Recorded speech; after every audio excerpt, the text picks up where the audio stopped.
नमस्कार मित्रों, GPSC online में तमारुं स्वागत है। અને આજે આપણે ગુજરાતી મુખ્ય પરીક્ષાના વિષયની તલસ્પર્શી માહિતી સાથે સાથે ગુજરાતીમાં જવાબ કેવી રીતે લખવા, ફોર્મેટ્સ કેવી રીતે બનાવવા અને ફોર્મેટ્સને એક્ઝામમાં અંદર કેવી રીતે જવાબ આપવો અને આખું સમયનું આયોજન કઈ રીતે કરવું, આની સાથે સાથેની આપણી જે કે અલગ અલગ રણનીતિ હોય બનાવવાની આ વિષય બાબતોની, તો એ રણનીતિ બાબતે આજે આપણે મેળા છીએ। તો આજે આપણે શરૂઆત કરીએ ગુજરાતી મુખ્ય પરીક્ષા, જેમાં गुजराती मुख्य परीक्षा की जो बात करिए तो आनो माध्यम एज यूजुअल गुजराती में है, पण मार्क्स 150 है अने सिलेक्शन में अथवा तो रिजेक्शन में जो कोई महत्वपूर्ण भाग भजवतो होय तो आ 150 मार्क्स है। जो विद्यार्थी गुजराती इंग्लिश और एसे में मैक्सिमम मार्क्स गेन करी जाए छे ते डेफिनेटली जीएएस के जीसीएस नी सर्विसीस में क्लास 1 क्लास 2 में सिलेक्शन चांसीस एना मैक्सिमम थई जाए छे। तो ए मैक्सिमम चांस सुधी आपणे कई रीते पहोंचવું एना माटे जरूरी है कि आ 150 मांथी आपणने एटलीस्ट 60 to 70% सुधी मार्क्स मळे अने हमेशा एटली स्ट्रेटेजी आपणे राखीए कि आमां 50% थी ओछा मार्क तो कोईपण संजोगोमां आपणे आववा जोईए नहीं। तो आ बाबत कई रीते शीखवी समजवी, तो एना माटेनो आजनो आखो लेक्चर छे अने एने आपणे जो शुरुआत करीए तो हमेशा माटे एक स्ट्रेटेजी यादमां राखीशुं कि विषयनी शुरुआत करता पहला विषयनो सिलेबसनो आपने डिटेल माहिती होवी जोईए कि एक्जेक्ट केटला फॉर्मेट्स छे, कया फॉर्मेट्स में सिलेबस में कई वस्तु स्पेसिफाई करेली छे। उदाहरण तरीके जोईए तो निबंध छे तो निबंध आपणी पासे 20 मार्कनो छे, एनी साथे आ निबंधना अंदर वर्णनात्मक, विश्लेषणात्मक, चिंतनात्मक और सांप्रत समस्या आ 4 अलग अलग बाबतों पर आपने एक निबंध पूछावानो छे। एमां आपणे 250 થી 300 शब्दों आनु 300 शब्दों में वर्णन करवानुं छे। बट इम्पोर्टंट वस्तु ए छे कि शब्दों केटला लखवा ते आपणा हाथमां छे, पण जीपीएससी आपणने भरी भरीने जग्या आपे छे। तो आपणा शब्दोनी साथे ए जे स्पेस आपेली छे तो ए स्पेसनो पण मैक्सिमम केवी रीते उपयोग थई जाय, जे विषयनी जे रिक्वायरमेंट छे ते रिक्वायरमेंट कई रीते फूलफिल थई जाय ते साचुं समझवानुं छे।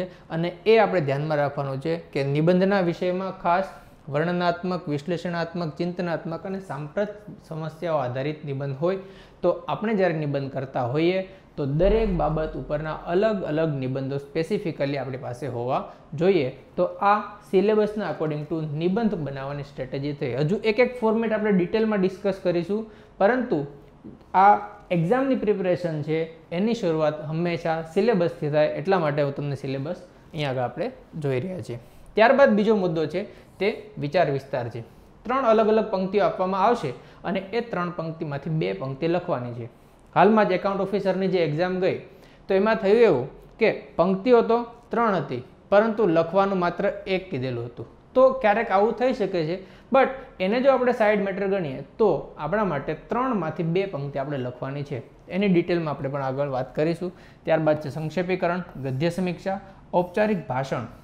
आ 3 अलग अलग सेक्शनो आपणी सामे छे। दरेकना 10-10 मार्क्स आपणे अहीं आगळ जोवा मळे छे।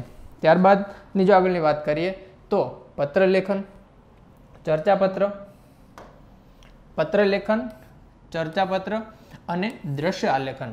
आ अलग अलग बीजा 3 फॉर्मेट्स है जेना पण 10-10 मार्क है। पण अहीं आगळ समजवा जेवी वात ए छे कि पत्रलेखનમાં दरेक पत्र तैयार करवाना नथी। आपणी पासे स्पेसिफाई करेलुं छे कि अभिनंदन, शुभेच्छा, विनंती अने फरियाद आ 4 अलग अलग सेक्शन है अने 4 अलग अलग सेक्शनना आपणे फॉर्मेट्सनी साथे अंदर डिटेल डिस्क्रिप्शन कई रीते लखવું, एमां आपणो भाषानो फ्लो केवो होवो जोईए, कया मुद्दाओ अलग अलग आपणे तारववाना छे, ए बधी आपणे डिटेल चर्चा अहीं आगळ करवाना छीए। त्यारथी आगळनी वात करीए तो चर्चापत्र, त्यारबाद दृश्य आलेखन अने दृश्य आलेखन बाद अहेवाल लेखन आवशे अने छे 11 नंबरना फॉर्मेटमां संवाद कौशल्य छे। संवाद कौशल्यमां अहींया आगळ स्पेसिफाय करेलुं छे।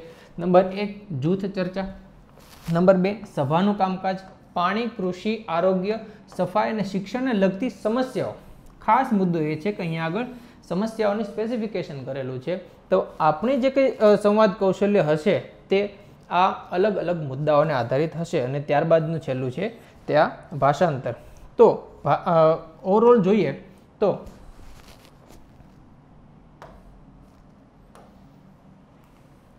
ઓવરઓલ જોઈએ તો લાસ્ટમાં ગુજરાતી વ્યાકરણ છે અને એ વ્યાકરણ આપણે અલગ અલગ રીતે કરવાનું છે. તો આપણા માટે આ મુદ્દો એક થયો કે ગુજરાતીના સિલેબસમાં કયા કયા અલગ અલગ ટોપિક્સ છે, કયા કયા ફોર્મેટ્સ છે અને આ ફોર્મેટ્સને આપણે કઈ રીતે કરવાના છે અને એનું માર્ક્સનું વેટેજ સામે કેટલું છે તે બધી વસ્તુ આપણે જોઈએ. હવે જ્યારે પણ આપણે ફોર્મેટ્સ જોઈએ છીએ, જ્યારે પણ આપણે સિલેબસ જોઈએ છે, જ્યારે પણ આપણે ગુજરાતી વિષયની વાત કરીએ છીએ, તો આ વાતની સાથે સાથે જ આપણા ધ્યાનમાં પ્રીવિયસ યરના ક્વેશ્ચન પેપર હંમેશા હોવા જોઈએ.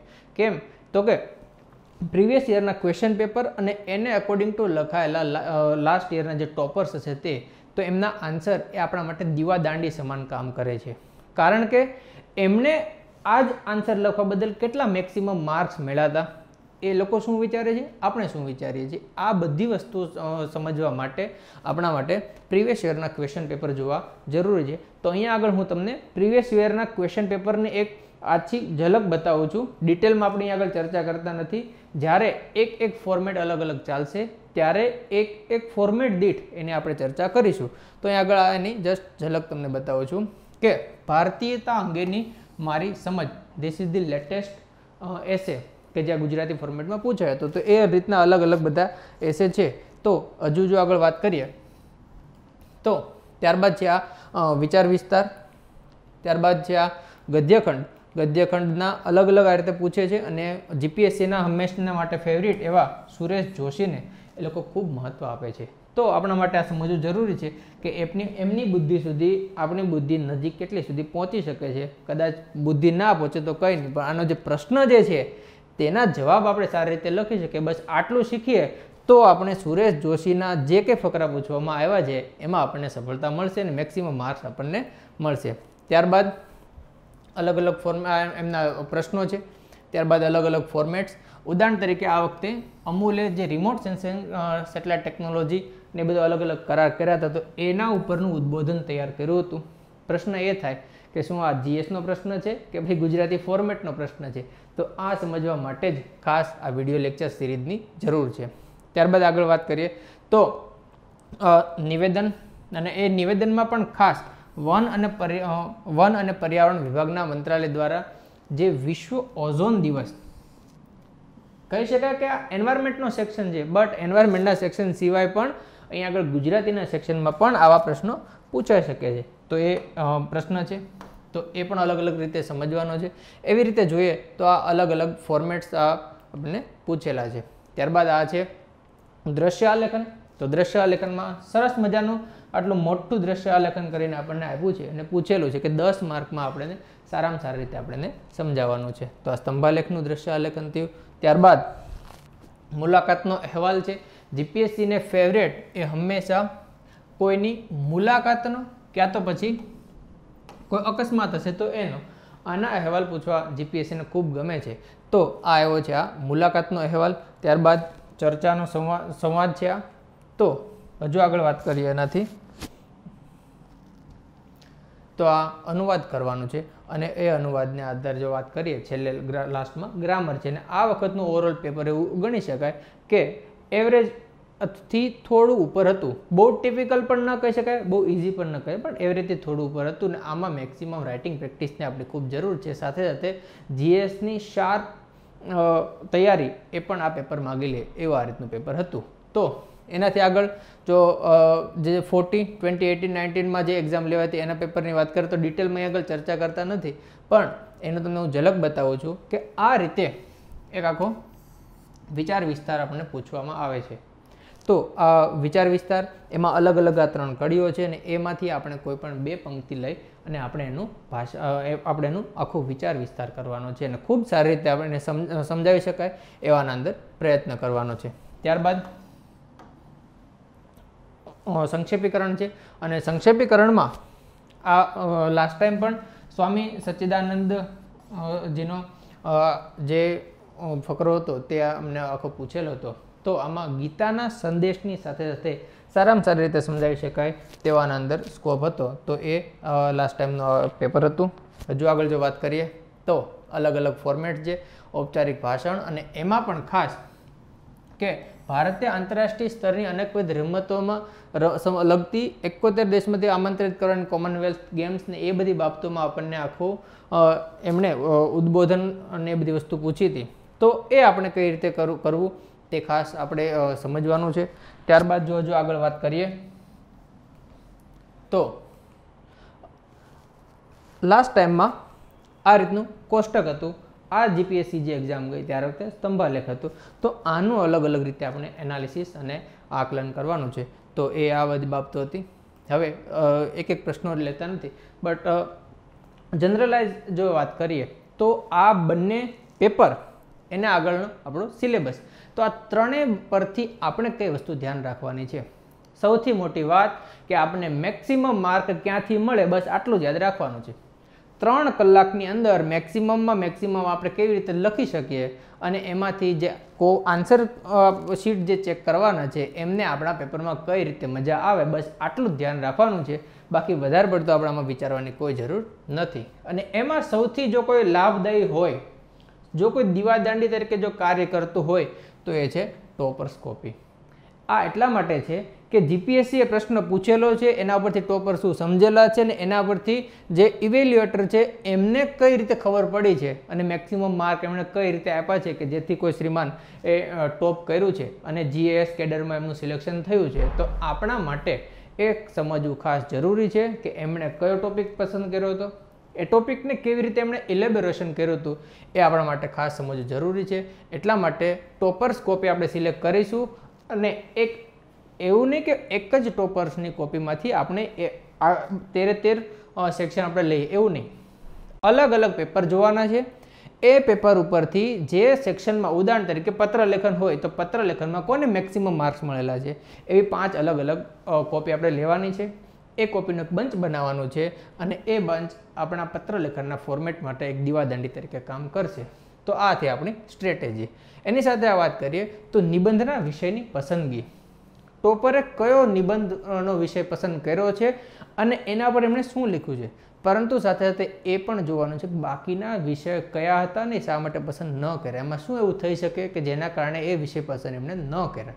તો મેક્સિમમ માર્ક્સ જ્યાં મળતા હોય તે વિષય તરફ આપણે વધીએ તો આપણે ઓવરઓલ ગુજરાતીમાં પણ મેક્સિમમ માર્ક્સ મળી શકે છે. ત્યારબાદ વિચાર વિસ્તાર, તો એનો ફ્લો, એનું ફોર્મેટ, એમણે શરૂઆત કઈ રીતે કરી છે એટલે એનો વાચ્યાર્થ કઈ રીતે આપ્યો છે, એમણે મુખ્ય અર્થ અથવા તેનો જે ગહન અર્થ છે એ કઈ રીતે લખ્યું છે, એમાં સામી પંક્તિઓ, ઉદાહરણો, કયા બાબતો એમણે એનો ઉલ્લેખ કર્યો છે. તો આ બધી વસ્તુ આપણા માટે સમજવા માટે ખાસ જરૂરી છે. તો એ વિચાર વિસ્તારમાં જોઈશું. અને ત્યારબાદ અન્ય ફોર્મેટ્સ પણ જોઈશું. આ દરેક ફોર્મેટનો આપણે અભ્યાસ કરવો એટલા માટે જરૂરી છે કે એના પરથી આપણને એની ભાષા ખબર પડશે કે કયા વેમાં ફોર્મેટ લખવામાં આવે છે.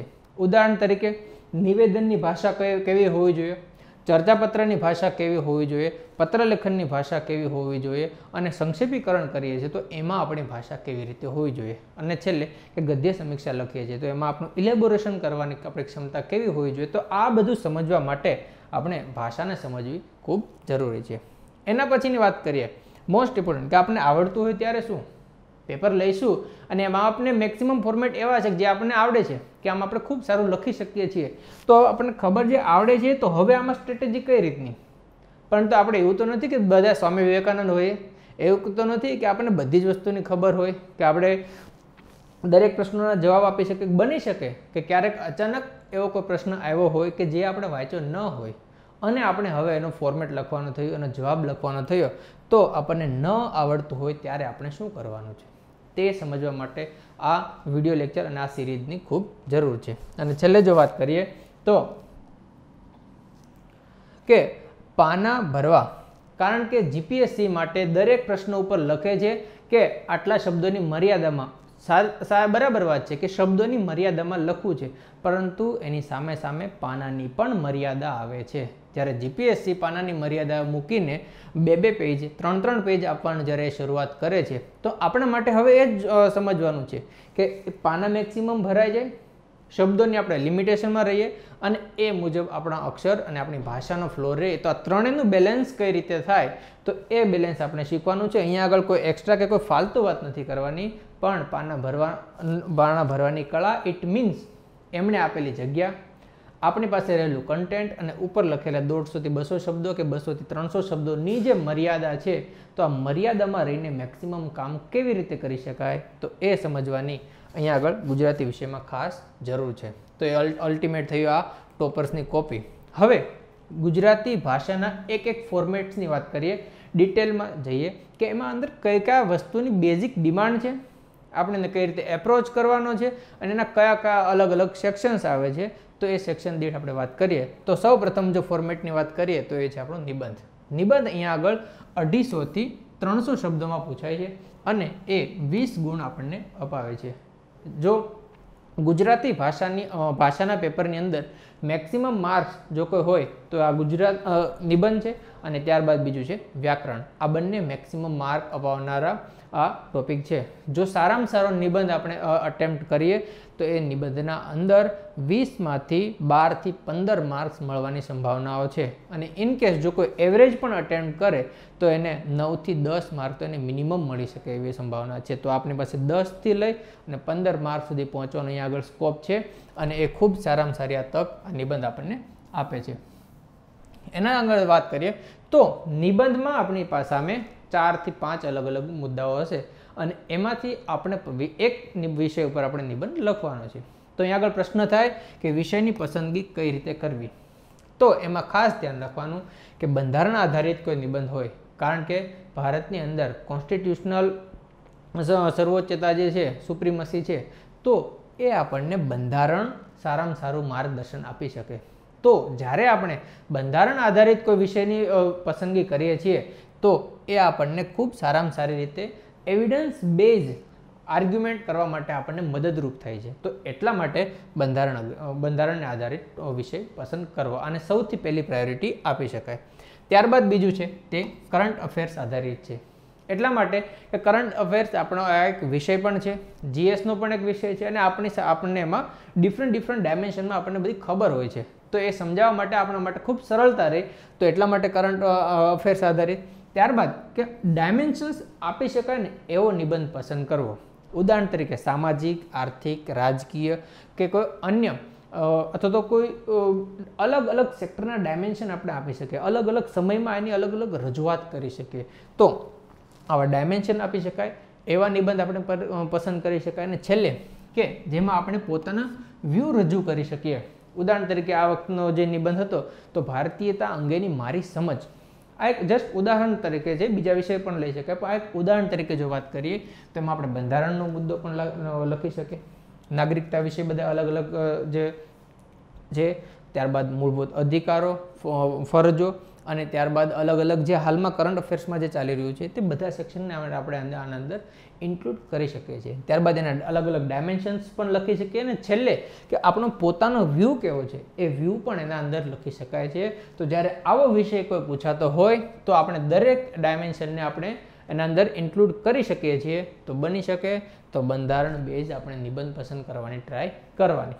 પણ ઘણીવાર એવું પણ થાય કે બંધારણનો મુદ્દો અંદર હોય જ નહીં તો શું, તો બાકીના 3 અલગ અલગ ડાયમેન્શન જોવાના. જેમાં આપણે મેક્સિમમ આ 4 વસ્તુ મળી શકતી હોય તે આપણી સર્વોચ્ચ પ્રાથમિકતા હોવી જોઈએ. તો આ થયું વિષયની પસંદગી બાબતનું. ત્યારબાદ આપણે જો વાત કરીએ તો અલગ એનું ફોર્મેટ તો કઈ રીતે હોય, તો ઓબ્વિયસ વસ્તુ છે. શરૂઆત એની પ્રસ્તાવનાથી થશે. પ્રસ્તાવનામાં આપણે જે કંઈ વિષય આપેલો છે તો એ વિષયના થોડાક પોઝિટિવ સેક્શન, થોડા નેગેટિવ સેક્શન અને થોડુંક વે ફોરવર્ડ આ 10-12 લાઇનમાં આવી જાય તો એનો પ્રયત્ન કરવાનો. એ આપણી પ્રસ્તાવના છે. એ પ્રસ્તાવના મીન્સ વોટ, કે પાછળ આપણે જે નિબંધમાં શું શું લખવાના છીએ તેની એક ઝલક આપણને એ પ્રસ્તાવનામાં મળી જવી જોઈએ. અને જેના એ વાંચી અને જે ઇવેલ્યુએટર છે એમને ખ્યાલ આવશે કે આ વિદ્યાર્થી વિષયને કેટલું સમજ્યા છે, એના આધારે એમને વધારે રસ પડશે. અને રસ પડશે તો આપણા નિબંધની 2-4 લાઈનો વાંચવાની પ્રયત્ન કરશે. એવું નહીં કહેતા કે વાંચશે જ, એ વાંચવાનો પ્રયત્ન કરશે અને જેટલો પ્રયત્ન કરશે એટલે આપણને મેક્સિમમ માર્ક્સ મળશે. ત્યારબાદ બોડી પાર્ટની અંદર આપણે ડિફરન્ટ ડાયમેન્શન્સ આપીશું, અલગ અલગ આપણે આર્ગ્યુમેન્ટ્સ રજૂ કરીશું, અલગ અલગ સુપ્રીમ કોર્ટમાં જજમેન્ટ્સથી માંડી અને જે કંઈ ઘટનાઓ બનતી હોય તો એ ઘટનાઓનું તલસ્પર્શી આપણે ઉલ્લેખ આ બોડીના અંદર આપણે કરવાનો છે. અને ત્યારબાદ જો સમાપનની વાત કરીએ તો ઓલવેઝ પ્રશ્નો આપણી સામે છે, સમસ્યાઓ બધી આપણે અલગ અલગ એનો સામનો કરી રહ્યા છીએ, તો હવે એનું સમાધાન એ અલગ અલગ ફોર્મમાં આપણે આપી શકવા જોઈએ. આર્ગ્યુમેન્ટ્સ દ્વારા આપણે એને સમજાવી શકાય કે આવી આવી વસ્તુઓ કરી શકાય છે. બંધારણનો જે દ્રષ્ટિકોણ છે તે આવો છે. એની સાથે સાથે આપણે આવી આવી અલગ અલગ યોજનાઓ લાવીને કામ કરી શકીએ છીએ. તો એ આપણે એમાં સમાધાનમાં આપવાનું છે. અને ત્યારબાદ કે આના અંદર એક વસ્તુ ધ્યાનમાં રાખવાની છે કે બંનેને એટલી કલ્પના આના અંદર ઓછી થવી જોઈએ. ઘણીવાર એવું થતું હોય છે કે ગ્રાઉન્ડ રિયાલિટી કંઈક અલગ હોય અને કાલ્પનિક બાબતોથી આપણો આખો નિબંધ ભરેલો પડેલો જોવા મળે. તો જ્યારે આવું થાય છે તો ઓબ્વિયસ વસ્તુ છે કે પેપર ચેકરને આ વસ્તુ ક્યાંક ને ક્યાંક ઇરિટેટિંગ કરશે. અને એ આપણા માટે ધ્યાન રાખવાનું છે કે આપણે લખતી વખતે 3 કલાક અને જે પેપર ચેકર જે છે એ આપણો પ્રશ્ન ચેક કરે તો એ 10 સેકન્ડમાં આપણને કે એમને તકલીફ ના થાય. બસ આ ધ્યાન રાખી અને આપણે અંદર કામ કરવાનું છે. આમાં આપણે કોર કન્ટેન્ટ ઉપર વધારે ધ્યાન આપી શકીએ છીએ. કોર આર્ગ્યુમેન્ટ્સ હોય એના ઉપર આપણે મેક્સિમમ ફોકસ રાખી શકીએ. પણ ધ્યાન રાખવું કે આની અંદર કાલ્પનિક બાબતો બને તેટલી ઓછી આવે તો એ સારું છે. ત્યારબાદ આપણે સમાધાનની વાત કરવાની છે. હવે સમાધાન કેવું હોય તો એ વ્યવહારિક સમાધાન પણ હોય અને આદર્શાત્મક સમાધાન પણ હોય. ઉદાહરણ તરીકે વાત કરીએ તો ભારતની અંદર અનુચ્છેદ 14ના અંદર સમાનતાની વાત કરવામાં આવી છે. બંધારણની આ વાત છે. તો શું ખરેખર ભારતની અંદર દરેક લોકોને સમાનતા મળી ગઈ અત્યાર સુધીમાં? આ એક આદર્શાત્મક બાબત છે. એની સાથે મેક્સિમમ આપણે કેટલા વ્યવહારિક રીતે પહોંચી શકીએ એવો આપણે પ્રયત્ન કરવાનો છે. અને એ પ્રયત્ન માનનીય સર્વોચ્ચ ન્યાયાલય દ્વારા કરવામાં આવે છે કે સુનિશ્ચિત આ વસ્તુ થાય. તો આપણા સમાધાન કેવા હોવા જોઈએ? આદર્શ તો હોય, એની સાથે સાથે વ્યવહારિક પણ હોય. આ બંને વસ્તુના સમાધાનની અહીં આગળ એટલા માટે જરૂર છે કે આપણે આ એક્ઝામ ઓફિસર બનવા માટે આપી રહ્યા છીએ. અને ઓફિસરની પાસે સમસ્યાઓ તો 1000 જાતની અલગ અલગ હશે, પણ એ સમાધાન કેટલા આપી શકે છે ને એ સમાધાનના આધારે જ જે વ્યવસ્થા તંત્ર છે એમાં કેટલો સુધારો આવે ને તો ઓફિસર કેટલા સમાધાન આપશે એના પર આધારિત રાખશે. તો જ્યારે આપણે ઓફિસર બનવા તરફ જઈ રહ્યા હોઈએ તો આપણી સામે પ્રશ્નો તો છે જ, એના સમાધાન પણ આપણી પાસે હોય તો એ લખવાની અહીં આગળથી પ્રેક્ટિસ થાય અને ઓફિસર બન્યા પછી એને ફિલ્ડમાં ઇમ્પ્લિમેન્ટેશન થઈ શકે. તો એના આ પ્રી પ્લાન તરીકે આપણને પૂછવામાં આવે છે. તો એટલા માટે અહીંયા આગળ આપણે એવા સમાધાન લખીશું. ત્યારબાદ જો નેક્સ્ટ ફોર્મેટની વાત કરીએ તો એ છે વિચાર વિસ્તાર. વિચાર વિસ્તાર 100 થી 150 શબ્દોમાં લખવાનો છે, જેના 10 ગુણ છે. તો આપણને 3 પંક્તિ આપવામાં આવે છે અને 3માંથી આપણે કોઈ પણ 2 પંક્તિ લખવાની છે. એના અંદર જો વાત કરીએ તો આપણે કેવો વિષય પસંદ કરવો જોઈએ? તો જેમાં આપણી સમજ હોય અને આપણે સરળ શબ્દોમાં એમને સમજાવી શકીએ એવો વિષય આપણે આના અંદર પસંદ કરવાનો છે. સરળ શબ્દોમાં એનો જરા એવો અર્થ એવો નથી કે લેમેન લેંગ્વેજમાં આપણે એ વસ્તુને લખીએ. શિષ્ટ ભાષામાં વ્યવસ્થિત રીતે લખવાનો છે.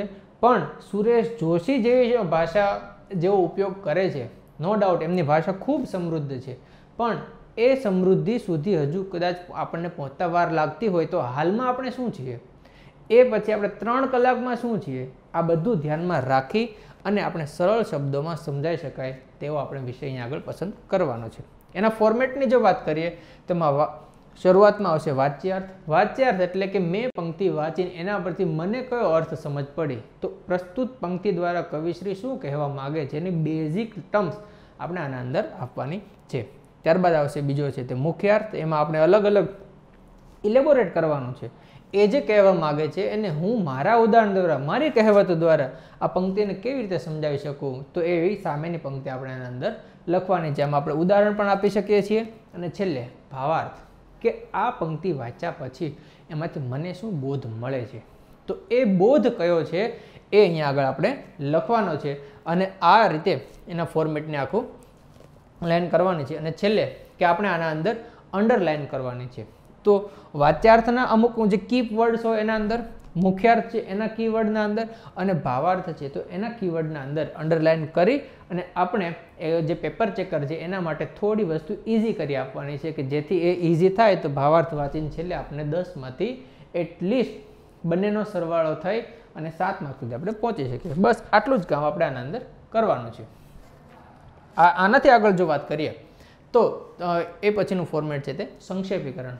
આમાં એક કોઈ ફકરો આપવામાં આવશે, એ ફકરાનું 1/3 સેક્શનના અંદર બની શકે અંદાજિત કે 100 થી 150 શબ્દોમાં એક ફકરો આપવામાં આવશે, ગુજરાતીમાં જ હશે.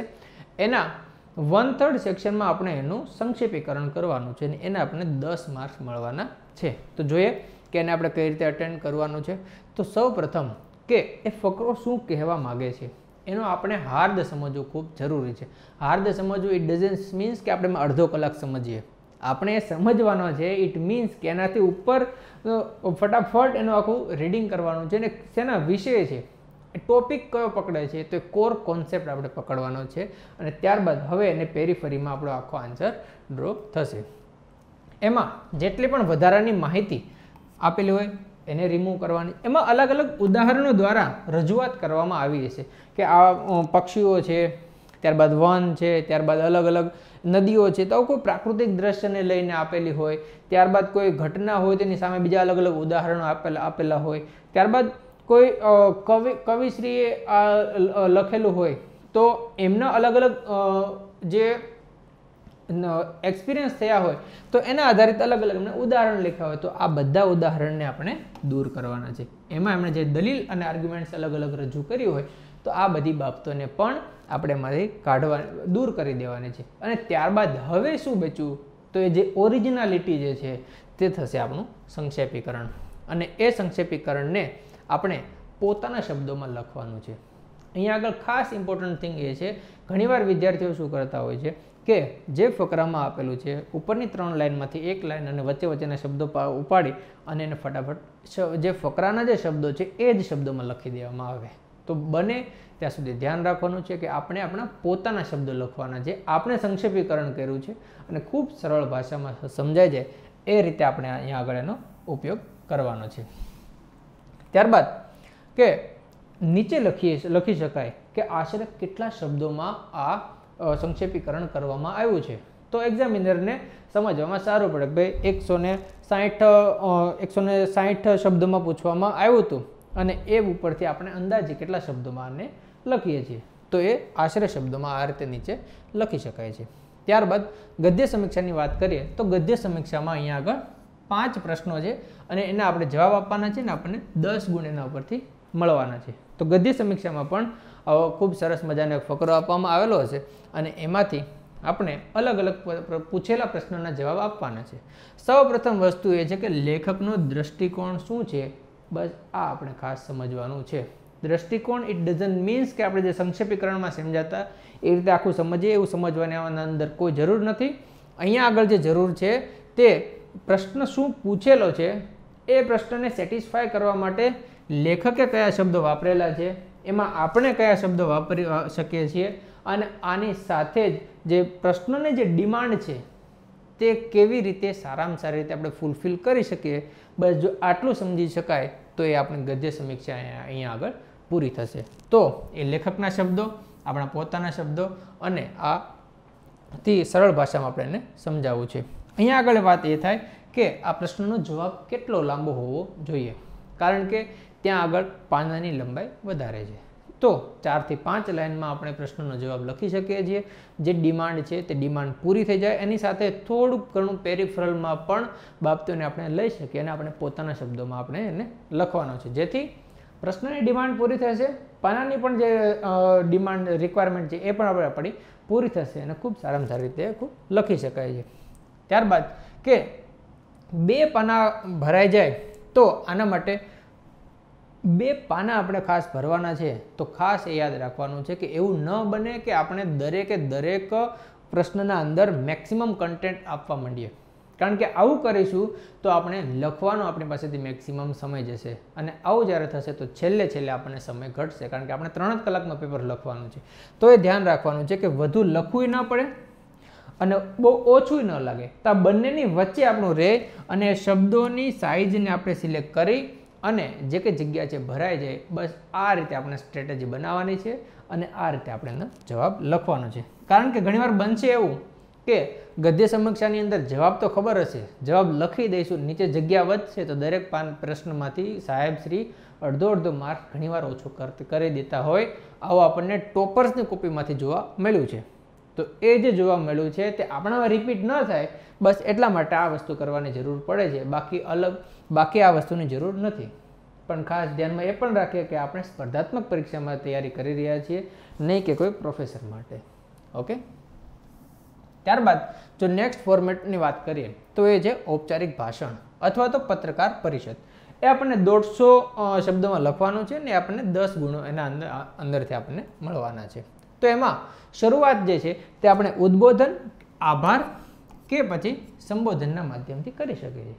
અને એ સ્થળ, ઓડિયન્સ, ઓકેઝન આ બધું શું છે આ બધું ધ્યાનમાં રાખી અને આ કરવામાં આવતું હોય છે. ઉદાહરણ તરીકે જો વાત કરીએ તો યુનિવર્સિટીના પદવીદાન સમારોહના કાર્યક્રમમાં માનનીય રાષ્ટ્રપતિ શ્રી એ મુખ્ય અતિથિ છે. તો એ જ્યારે આવશે તો આવીને એમનું જ્યારે ઉદ્બોધન આપણે લખવાનું હશે તો એ આભાર વિધિ એ પ્રગટ કરશે કે તમે મને બોલાવવા બદલ આભાર, સમથિંગ બીજે બધા અલગ અલગ બાબતો સાથે એ રજૂઆત કરશે. તો એ અહીંયા આગળ આપણે શરૂઆત કરવાની છે. તો આપણે જ્યારે આપણા ઔપચારિક ભાષણની સ્ટ્રેટેજી બનાવીશું તો એ ભાષણમાં સૌ પ્રથમ એને અલગ અલગ 3 થી 4 સેક્શનમાં ડિવાઈડ કરીશું અને એમાંથી એક સેક્શન એટલે કે આપણું ઉદ્બોધન, આભાર કે સંબોધન વિધિ. ત્યારબાદ આગળ લખીએ તો એ મુદ્દાઓ, સ્થળ, વિષય અને શ્રોતાઓ આને ધ્યાનમાં રાખીને લખીશું. ત્યારબાદ અલગ અલગ ઉદાહરણો પણ આ ઔપચારિક ભાષણના અંદર આપી શકાય છે.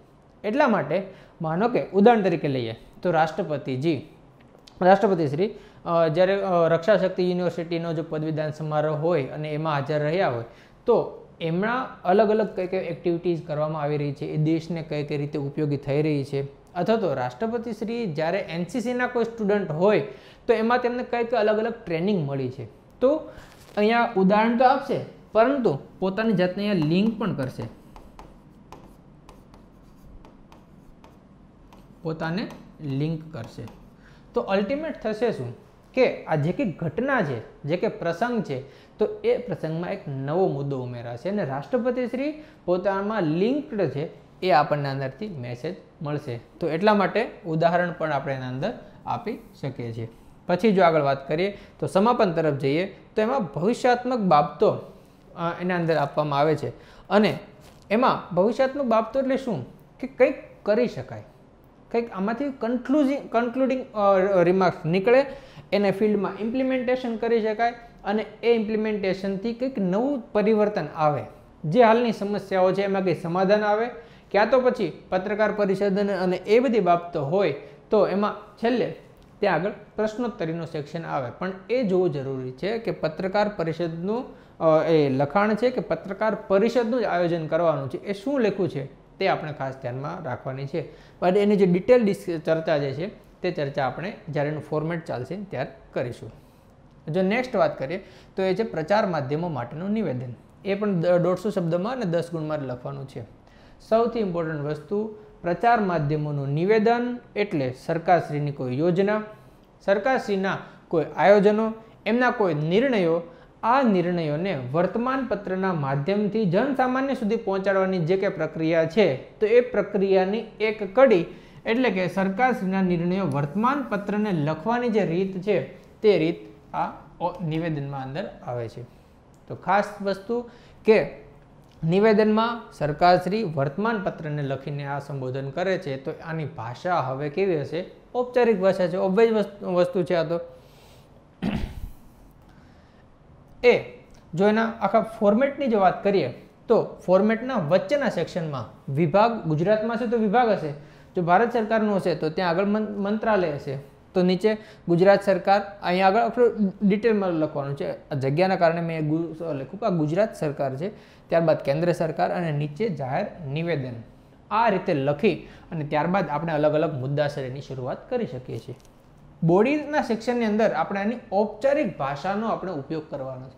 ઔપચારિક ભાષા એટલા માટે કે સરકારશ્રી વર્તમાનપત્રને આ મેસેજ આપી રહ્યું છે. તો જ્યારે આ મેસેજ કન્વે થતો હોય તો અધિકારી દ્વારા આપવામાં આવેલું છે, સરકારશ્રીના ઓફિશિયલ ગેઝેટ મુજબ આ વસ્તુ આગળ જઈ રહી છે.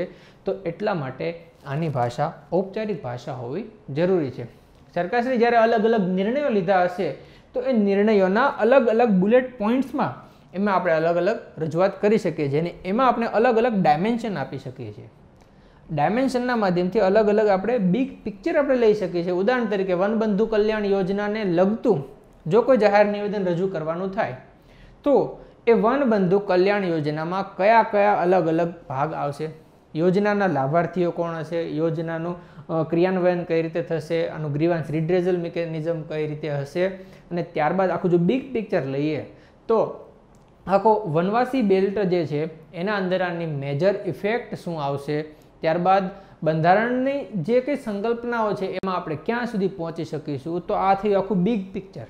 તો અલગ અલગ ડાયમેન્શનની સાથે આપણે એનો બિગ પિક્ચર પણ લેવાનું છે અને એ પિક્ચર આપણે અહીંયા આગળ આ નિવેદનના બોડીમાં આપણે લખવાનું છે.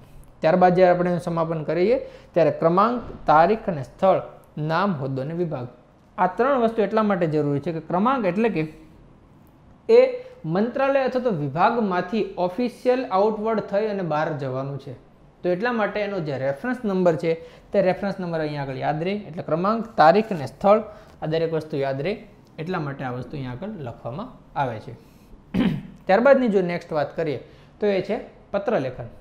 ઘણા વિદ્યાર્થીઓને એવું થતું હશે કે પત્રલેખનમાં તો શું સમજવાનું, એ તો ઘણો ઇઝી ટોપિક છે ને, કારણ કે વસ્તુ શું છે, ટાઇટલ આપેલું છે, કોણ લખે છે, કોને લખવાનું છે, વિષય લખી અને સીધું નીચે આપણે લખી દઈશું બસ આના વિશે લખેલું છે, ફરિયાદ કરવાની તો ફરિયાદ કરી દઈશું. પણ જ્યારે માર્ક્સ મળવાની વાત આવે છે ત્યારે આપણે એને 10માંથી કવર કરવાના છે, નહીં કે 5માંથી.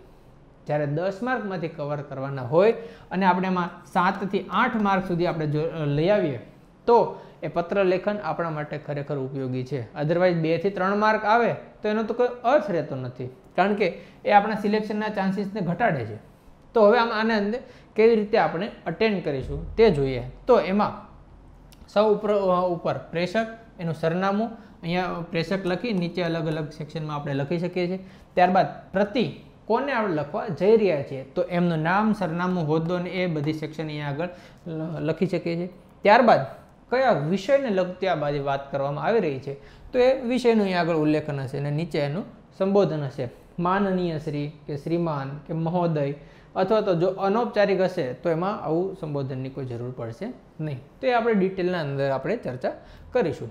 ત્યારબાદ એની જે બોડી છે કે જેના અંદર આપણે રજૂઆત કરવાની છે તો એ રજૂઆતમાં લખાણમાં આપણે વિષય સંદર્ભનો આપણે ઉલ્લેખ કરવાનો છે કે આ સંદર્ભમાં હું, એટલે આપણો આખો પરિચય, ટૂંકો પરિચય આપી અને આપણે લખાણની શરૂઆત કરવાની છે. તો વાંચનારને સંદર્ભ અને પરિચય બંને વસ્તુનો ખ્યાલ આવી જશે. તો એટલા માટે આ બંને વસ્તુ, ત્યારબાદ પોતાનો ટૂંકો પરિચય, એમાં અલગ અલગ મુદ્દાસર રજૂઆત કરવાની છે. ઉદાહરણ તરીકે જોઈએ, જ્યારે કોઈ ફરિયાદ કરવામાં આવી રહી હોય, ઉદાહરણ તરીકે કોઈ સોસાયટીના અંદર COVID-19ના જે પ્રોટોકોલ્સ છે એનું પાલન કરવામાં આવી રહ્યું ન હોય અને આની ફરિયાદ આપણે કલેક્ટરશ્રીને જો કરવાની હોય તો અલગ અલગ મુદ્દાસર આપણે એની રજૂઆત કરવાની છે કે આમાં કયા ભાગમાં તકલીફ થઈ રહી છે, ક્યાં ક્યાં આપણે રજૂઆત કરી તેમ છતાં પણ સમાધાન મળ્યું નથી, અલગ અલગ કઈ ટેકનોલોજીનો ઉપયોગ કરવામાં આવ્યો છે. તો આના માધ્યમથી ખબર પડે છે કે આ સમસ્યા અહીંયા આગળ વધી રહી છે. ઉદાહરણ તરીકે જો કોવિડની જ વાત કરીએ તો ફોરેનથી આવેલા કોઈ લોકો હશે, મળવા આવનારા કોઈ લોકો હશે, ક્યાં તો કોઈ મેળાવડો થતો હશે. હવે અલગ અલગ આપણે ડાયમેન્શનની અંદર લેવાના છે અને જે બાબતે આપણને જે સમસ્યા હોય તો એનો આપણે મુદ્દાસર આપણે એની રજૂઆત કરવાની છે. તો જ તો કલેક્ટરશ્રીને ખ્યાલ આવશે કે એનું સમાધાન એમણે શું લાવવું છે. તો ઓફિસરને ખ્યાલ આવશે કે આ ફરિયાદ કરે છે તો ફરિયાદમાંથી મારે શું કરવાનું છે. ઘણીવાર નહીંતર એવું થશે ફરિયાદ થઈ જશે પણ ઓફિસર વિચારશે કે મારે કરવાનું શું. તો એ બાબત એ જે કામ કરી શકે એવી જ રજૂઆત અહીંયા આગળ કરવાની છે. તો અને એ ખાસ ધ્યાન રાખવાનું છે કે આ કોને લખી રહ્યા છીએ, એ આમાં શું કરી શકે એમ છે ને, બસ આટલી જ વસ્તુ આપણે અંદર લખવાની છે. એના જો કાર્યક્ષેત્રમાં આવતું હોય એટલી જ બાબતો રજૂ કરવાની છે, બીજી એક્સ્ટ્રા બધી બાબતો આના અંદર આપણે લખવાની નથી. અને છેલ્લી લાઇનમાં આપણે એને વિનંતી કે આશા રાખી અને આપણે એ પત્રને પૂરો કરવાનો છે. નીચે તો આપણું હોય કે લિખિતન આપનો અલગ અલગ ઉદ્બોધન કરી અને આ પૂરો કરીશું. ત્યારબાદ આગળ વાત કરીએ તો એ છે ચર્ચાપત્ર. તો એક ડિફરન્સ જોઈએ તો આગળ જે જાહેર માધ્યમોનું નિવેદન હતું એ નિવેદન, ત્યારબાદ પત્ર અને હવે આવે છે ચર્ચાપત્ર. આ ત્રણેયમાં તફાવત શું છે? તો એક સેક્શન દીઠ જોઈએ તો ચર્ચાપત્ર છે તે સામાન્ય વ્યક્તિ વર્તમાન પત્રને લખે છે. આગળ જે આપણે વાત કરી જે પ્રચાર માધ્યમોનું નિવેદન હતું તો એ સરકારશ્રી પોતાના કોઈ કાર્યક્રમ યોજના કે અથવા તો કોઈ આયોજનનું વર્તમાન પત્રને લખે છે. તો કન્ટેન્ટ જાય છે વર્તમાન પત્ર પાસે જ, પણ જ્યારે ચર્ચાપત્ર હશે ત્યારે સામાન્ય વ્યક્તિ લખનાર હશે અને જ્યારે નિવેદન હશે ત્યારે એ સરકારશ્રીના અધિકારી લખનાર હશે. તો આ બંનેની ભાષા, બંનેના એપ્રોચ, બંનેનો લખવાની જે કંઈ શૈલી છે બધું જ ટોટલી બદલાઈ જશે. એટલા માટે આપણે સમજવું જરૂરી છે કે આ કોણ એટલે કે સામાન્ય વ્યક્તિ, કોને એટલે કે વર્તમાન પત્રોને ઉદ્દેશીને લખે છે. તો એ બંને ખાસ અહીંયા આગળ સમજવું જરૂરી છે. એનાથી વાત કરીએ તો અહીંયા આગળ ભાષા જે છે તે અનૌપચારિક છે, ઓબ્વિયસ વસ્તુ છે કે આ એક સામાન્ય વ્યક્તિ લખી રહ્યો છે. સામાન્ય વ્યક્તિ પોતાનું કામ કરે કે ભાષાને વધારે ધાર કાઢવામાં ધ્યાન આપે, કારણ કે એને પોતાનું જ કામ એટલું વધારે છે, પોતાની લાઈફમાં એટલા બિઝી છે, તો એને જેટલી ભાષા આવડે છે એમાં જ્યાં કંઈ પ્રોબ્લેમ ફેસ કરી રહ્યા છે, જે સમાજની અંદર જે કંઈ ઘટનાઓ થઈ રહી છે, તો આનું એક તાદ્રશ્ય વર્તમાન પત્રમાં રજૂ થાય, નવી જનજાગૃતિ આવે એટલા માટે એમણે એ લખી રહ્યા હોય છે. તો એ ઓબ્વિયસ વસ્તુ છે, એની ભાષા અનૌપચારિક હશે, તો એ અનૌપચારિક ભાષા અહીંયા આગળ ઉપયોગ થશે. અહીંયા એમને પોતાના મૌલિક વિચારો છે, કારણ કે એમને બંધન નથી, એમને કોઈ ઓફિશિયલ ગેજેટમાં આપવાનું નથી, એમને કોઈ રિસ્પોન્સિવ ઓથોરિટીને કોઈ જવાબ આપવાના નથી. તો એ શું કરશે, મુક્ત મને પોતાના જે કંઈ વિચારો છે, પોતાના જે કંઈ વ્યક્તિગત સમસ્યાઓ હશે, તો આ સમસ્યાઓનું વર્ણન એ આના અંદર કરશે. તો એ બધું આ ચર્ચાપત્રના અંદર આવશે. ત્યારબાદ જો આગળ વાત કરીએ તો આપણે જ્યારે હવે એક્ઝામના અંદર ચર્ચાપત્ર લખવાનું છે તો આપણી ભાષા પણ આ રીતે ચેન્જ થાય, અનૌપચારિક ભાષા હોય, આના અંદર અલગ અલગ વિચારો કે સમસ્યાઓનું આપણે વર્ણન કરીએ, જે આપણે જે વિષય આપેલો છે તે વિષયને સંલગ્ન આપણે એ બાબતો પસંદ કરીશું અને આપણે એની મુદ્દાસર રજૂઆત કરીશું. મુદ્દાસર એટલા માટે કે જે કંઈ ડાયમેન્શન આપેલા છે તે ડાયમેન્શન કોઈ છૂટી ન જાય અને જેટલા મેક્સિમમ ડાયમેન્શન હશે આપણે એટલા મેક્સિમમ માર્ક્સ મળવાના છે. તો એટલા માટે મુદ્દાસરની રજૂઆત કરવાની છે અને ત્યારબાદ કહેવત, ઉદાહરણ કે અન્ય કોઈ બાબતો રજૂ કરીને અને ખૂબ સારી રીતે કન્ક્લુડિંગ કરવાની છે.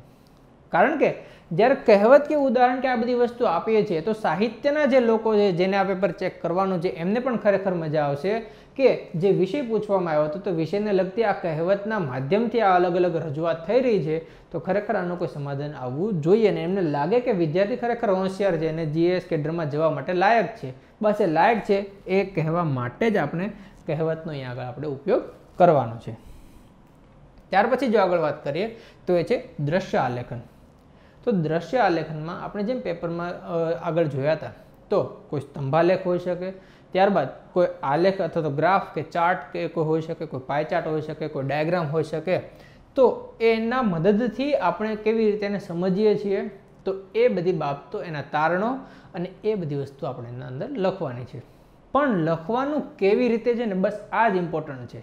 એમાં પણ આપણી પાસે સમય કેટલો છે ને એ સમયને અનુલક્ષીને આપણે 150 શબ્દોમાંની મર્યાદામાં આપણે કઈ રીતે લખવાનું છે ને સાહેબ આપણે 10 ગુણના મર્યાદા મારીને મેક્સિમમ ગુણ કઈ રીતે આપે એ સમજવા માટે આપણે એની શરૂઆત પૂર્વ ભૂમિકાથી કરવાની છે.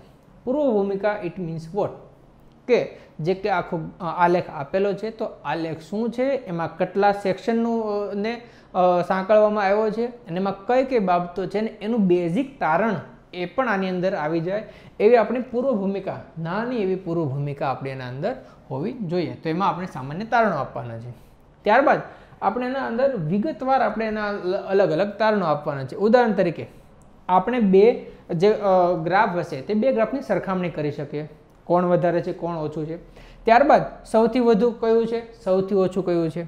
બે અલગ અલગ સેક્શન હોય તો એની બંનેની ટકાવારી પણ આપણે કાઢી શકીએ. સીસેટનો અહીં આગળ ઉપયોગ કરવાનો છે. ટકાવારી પર પછી વધારે ઓછું, અચાનક ક્યાંય વધારો થતો હશે, અચાનક ક્યાંય ઘટાડો થતો હશે, તો આ બધા અલગ અલગ તારણો છે. તો એ તારણો વૃદ્ધિ કે ઘટાડાથી માંડીને એ બધી વસ્તુ આપણે આના અંદર લખવાની છે. આનાથી થશે શું કે જે ગ્રાફની અંદર જે બેઝિક માહિતી આપવામાં આવી છે તે બેઝિક માહિતી આપણે શું સમજીએ છીએ ને આ એક અન્ડરસ્ટેન્ડિંગ આના અંદરથી ક્લિયર થશે અને એ જેટલી આપણે આન્સર શીટના અંદર રિપ્રેઝેન્ટ કરીશું ને તો એટલા આપણને મેક્સિમમ માર્ક તરફ આપણે જઈશું. અને આનું કન્ક્લુડિંગ જે સેક્શન જે છે તે ભવિષ્યાત્મક બાબતો તરફ આપણે લઈ જઈ શકીએ. આ ખાસ યાદ રાખવા જેવી બાબત છે કે આ જે ભવિષ્યાત્મક બાબતો છે એ માર્ક ખૂબ વધારી પણ શકે છે, ક્યાં તો જો તમે એનો નેગેટિવ ઉપયોગ કર્યો તો એ માર્ક ક્યાંક થોડાક ઓછા પણ કરી શકે છે. તો આપણે ધ્યાન રાખવાનું છે કે આપણા માર્ક્સ કઈ રીતે મેક્સિમમ વધે. તો અહીંયા આગળ પોતાનો એકાદ વિચાર પણ એ વિચારને ટૂંકાણમાં આના અંદર આપવાનો છે. એ વિચાર બહુ મોટો વિસ્તાર ન થઈ જાય તે આપણે ખાસ ધ્યાન રાખવાનું છે, અને એ રીતે આપણે કરીશું તો દ્રશ્ય આલેખનને સારામાં સારી રીતે આપણે અટેમ્પ્ટ કરી શકીશું. ત્યારબાદની વાત છે કે અહેવાલ લેખન. અહેવાલ પણ આપણે 150 શબ્દમાં અને 10 ગુણની 150 શબ્દોની મર્યાદામાં લખવાનો છે, જેને આપણને મેક્સિમમ 10 ગુણ મળી શકે એમ છે. તો અહેવાલ લેખનના અંદર કોઈ ઘટના, કોઈ મુલાકાત અથવા તો અન્ય કોઈ વિઝિટ હશે તો એનો આપણને અહેવાલ પૂછવામાં આવશે, અને એ અહેવાલ લખવાની જો આપણે શરૂઆત કરીએ તો આપણો જો પેજીસ હશે તો એ પેજના અંદર સૌથી ઉપર આપણે શીર્ષક લખીશું. બટ ખાસ યાદ એ રહે કે શીર્ષક એવું લખવાનું નથી. જે કે ઘટના હશે તો એ ઘટનાનો અહેવાલ, મુલાકાત હશે તો મુલાકાતનો અહેવાલ, બસ આ રીતે આપણે શીર્ષક આપવાનું છે. ત્યારબાદ એમાં સમય, સ્થળ આ બંનેનો ઉલ્લેખ કરવાનો છે. રાઇટ કોર્નરમાં આપણે એનો ઉલ્લેખ કરી શકીએ છીએ. ત્યારબાદ ધીરે ધીરે આપણે એ લખવાની શરૂઆત કરવાની છે. પણ આપણો જે પહેલો ફકરો હશે તો એ પહેલા ફકરામાં થોડી પૂર્વ ભૂમિકા આપણે બાંધવાની છે, અને આ પૂર્વ ભૂમિકાનું જો આપણે કોઈ ઉદાહરણ જોવું હોય તો સરકારશ્રી દ્વારા કોઈ યોજનાનો અમલ કરવામાં આવ્યો હોય અથવા તો એવા કોઈ અલગ અલગ ઘટનાઓ થઈ હોય તો એ ઘટનામાં એની જે થોડીક બેઝિક બેકગ્રાઉન્ડ જો આપણે અહીંયા આગળ આપી શકીએ તો એ ખૂબ સારી રીતે એમાં સમજાઈ શકાય છે. અને અહીંયા આગળ આપણે ખાસ ધ્યાન રાખીશું કે આપણો જે પહેલો ફકરો હશે તેમાં આપણા 5 W, આપણે WWEની વાત નથી પણ આપણા જે 5 W છે તે ખૂબ સારામાં સારી રીતે આના અંદર આવી જાય તે આપણે ખાસ ધ્યાન રાખવાનું છે. અને એ 5 Wમાં વોટ, વેર, વેન, હુ અને વાય, જો આ 5નો આપણે જો સમાવેશ કરી લઈશું ને તો આપણો જે પહેલો પેરેગ્રાફ છે તો ખૂબ સારી રીતે એનું આખું ગઠન થઈ જશે. એટલા માટે કે આખી ઘટના જેના અંદર આવી જશે એમાં જેટલા પણ સ્ટેક હોલ્ડર્સ છે એ બધાનો ઉલ્લેખ થઈ જશે, એનો હેતુ પણ આવી જશે, સ્થળ પણ આવી જશે, અને જ્યારે દરેક વસ્તુ આવી જતી હોય તો આપણો પહેલો પેરેગ્રાફ પણ ખૂબ સારો અહીંયા આગળ તૈયાર થઈ જશે. અહીંયા ખાસ ઇમ્પોર્ટન્ટ વસ્તુ એ છે કે અહીંયા આપણે ફ્લો જાળવવો ખૂબ જરૂરી છે. ફ્લો એટલા માટે કે ઉદાહરણ તરીકે જો આપણે વાત કરીએ તો આ વખતની જે પરીક્ષા હતી એમાં ઇન્ફોસિસની મુલાકાતનો અહેવાલ પૂછવામાં આવ્યો હતો. ઓકે, જ્યારે ઇન્ફોસિસની મુલાકાતનો અહેવાલ ની આપણે લખવાની શરૂઆત કરીએ તો આપણે મનમાં એ વસ્તુ રાખવાની ખાસ જરૂર છે કે આપણે ઓફિસર બનવા જઈ રહ્યા છીએ. તો બની શકે તો આપણો એંગલ એઝ એન ઓફિસર તરીકેનો હોય તો એનો આપણે અહીંયા આગળ મેક્સિમમ ઉપયોગ કરી શકીએ છીએ. ત્યારબાદ આપણે કોઈ સંસ્થા વતી પણ મુલાકાત લઈ શકીએ છીએ, એઝ એન ઓફિસર તરીકે પણ લઈ શકીએ છીએ, ગવર્મેન્ટના રિપ્રેઝેન્ટેટિવ તરીકે પણ લઈ શકીએ છીએ, અથવા તો એક એઝ અ લર્નર તરીકે પણ ત્યાં આગળ જઈ શકીએ છીએ. એ ડિપેન્ડ્સ ઓન અસ કે આપણે કયો સેક્શન આપણે લેવાનો છે. તો એ લઈને આપણે શરૂઆતમાં તો ત્યાં જઈશું. એની જે બેઝિક ઇન્ફોર્મેશન જે હશે તો એ બેઝિક ઇન્ફોર્મેશન સંસ્થાના કોઈ પ્રતિનિધિ દ્વારા આપણને આપવામાં આવશે. એના આગળના જે અલગ અલગ પ્રોજેક્ટ જે છે તો એનો કોઈ બીજા પ્રતિનિધિ આપણને સમજાવતા હશે. એમનો જે કે અચીવમેન્ટ્સ છે એ અચીવમેન્ટ પણ એ પ્રતિનિધિ આપણને સમજાવશે. અને આ બધાનો આપણી સિસ્ટમમાં ક્યાં આપણે ઉપયોગ કરી શકીએ છીએ તો એના અલગ અલગ જે તારણો જે છે કે ત્યાંથી આપણે શું શીખા, એમાંથી આપણે શું ઇમ્પ્લિમેન્ટેશન કરી શકીએ, એમાંથી શું સુધારાઓ આવી શકે. તો આ બધી બાબતના જે તારણો જે છે એનો આખો ફ્લો જાળવવો ખાસ જરૂરી છે, અને એ ફ્લો અહીંયા આગળ આપણને ઉપયોગ થશે.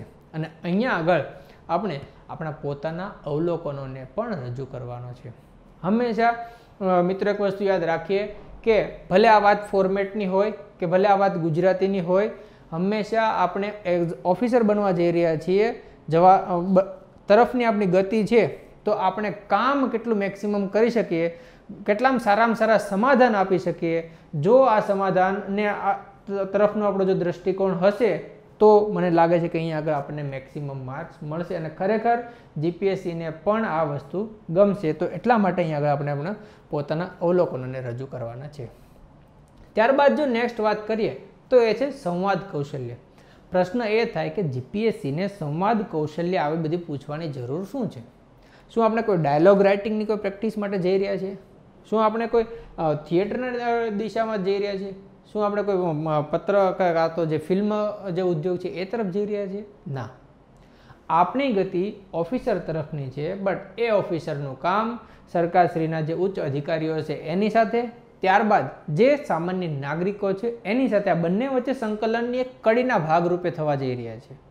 એ બંનેની જે યોજનાઓ છે, સમસ્યાઓ છે, એનું પરસ્પર આદાન પ્રદાન થઈ શકે એનો ભાગ બનવા જઈ રહ્યા છે. તો એમાં સંવાદ કૌશલ્યની ખૂબ જરૂર છે. ફિલ્ડમાંથી વ્યક્તિઓ પોતાના જે કંઈ પ્રશ્ન હશે તે પ્રશ્ન ઓછામાં ઓછા શબ્દોમાં સારામાં સારી રીતે કેવી રીતે રજૂ કરી શકે, તો એ રજૂ કરવાની કળા આપણે સમજવાની છે અને એ કળા આપણે બીજાને શીખવવાની પણ છે. તો એટલા માટે આ સંવાદ કૌશલ્ય અહીંયા આગળ પૂછવામાં આવી રહ્યું છે.